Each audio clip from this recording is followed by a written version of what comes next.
Արարատ քաղաքի Շահումյան փողոցի երկու հասցեներում կկառուցվեն երկու բնակելի համալիրներ, գործադիրը հավանություն տվեց ներդրումային ծրագրին։ Խոսքը ինչպես ասացիք, Շահումյան փողոց 20 եւ 37/10/1 հասցեներում ուրեմն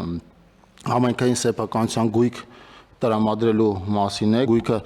առաջարկում է նվիրաբերել ML Mining ընկերությունը պարտավորվում է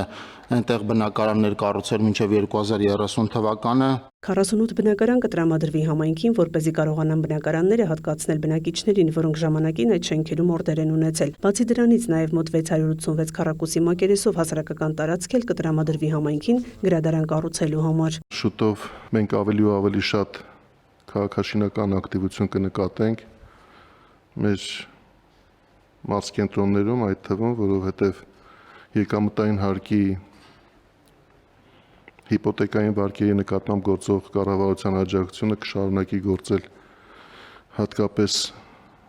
այդ քաղաքներում։ Փոխվարչապետը նկատեց այն դեպքերից է, երբ համայնքը եւ կառուցապատող կազմակերպությունը գործակցելով կարող են մի կողմից իրականացնել նշանակալի քաղաքաշինական ծրագիր, մյուս կողմից նաեւ համայնքը կարող է այդ հնարավորությունը օգտագործել սոցիալական իր որոշակի պարտավորությունները կատարելու համար։ Նախորդիվ հանրապետության այլ մարզերում համանման ներդրումային ծրագրեր իրականացել ենք բնակարանաշինության մասով, բայց այստեղ ունենք մի իրավիճակ, երբ որ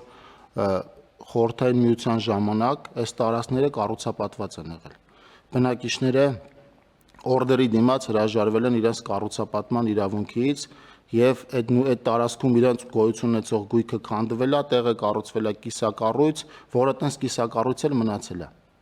Եվ հիմա սրա արդյունքում բնակիչները 80-ականներին կորցրած իրենց սեփականությունը իրենց վերադարձնելու հնարավորություն կա եւ այդ 48 ընտանիքները այս տեսակ ընտանիքներ են։ Արարատի մարզում ըստ փոխվարչապետի բազմաբնակարանների կառուցմամբ կթարմացվի բնակարանային ֆոնդը, կներդրվի 3 միլիարդ դրամ։ Շիրակի Մարմաշեն գյուղում էլ կստեղծվի կանաչ տեխնոլոգիաների հաբ։ Գործադիրը ուղղակի վաճառքով համայնքային հող կտրամադրի Գյումրիի տեղեկատվական տեխնոլոգիաների կենտրոն հիմնադրամին։ Փոխարենը հիմնադրամը նախատեսում է իրականացնել տվյալ տարածքում բարեգործական ծրագիր, մասնավորապես կանաչ տեխնոլոգիաների հաբի հիմնում, ինչը կրթական կենտրոն է լինելու, պլանավորում է նաև կառուցել տեխնոլոգիական թվով 6 կացարաններ, որոնք հագեցված են լինելու ժամանակակից սարքավորումներով, գործիքներով, ներառյալ դրոններով։ Հիմնադրամը ներգրավելու է Ախուրյանի եւ Հարակից գյուղերի կանանց եւ երիտասարդներին ծրագրերում, ներառյալ տեխնոլոգիական պրոդուկտների ստեղծման աշխատանքներում։ Արդյունքում 5 նոր սկսնակ ընկերություններ կստեղծվեն։ Տրանսպորտով կապահովվեն մարդիկ, որոնք այս ծրագրով իրենց բնակավայրից կտեղափոխվեն կրթական կենտրոն։ Ծրագիրը նախատեսված է մինչև 2028 թվականի դեկտեմբերի 31-ը եւ նախատեսված է շուրջ 100 միլիոն դրամի ներդրում։ Այս պարագայում էլ մենք ունենք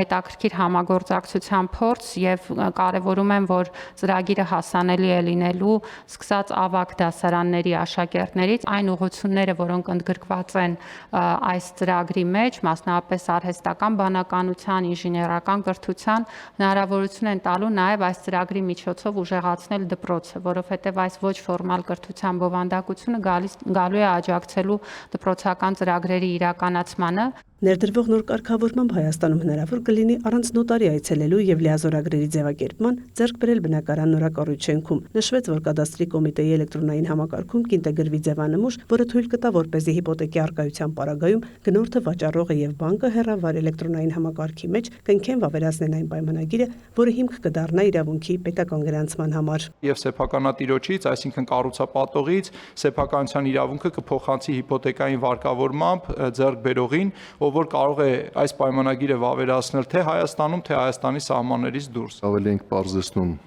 ընթացակարգը, որովհետև հանում ենք նոտարի վավերացման պահանջը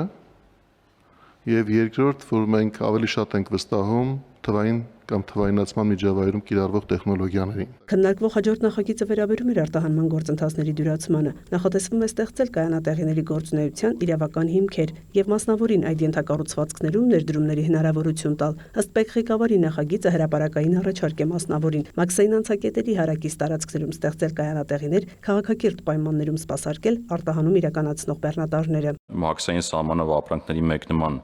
գործառնությունների արագացում եւ անխոչնդոտ անցում նախնական հերթագրման եւ մեկնող տրանսպորտային միջոցի վերաբերյալ տեղեկատվության հավաքագրման միջոցով,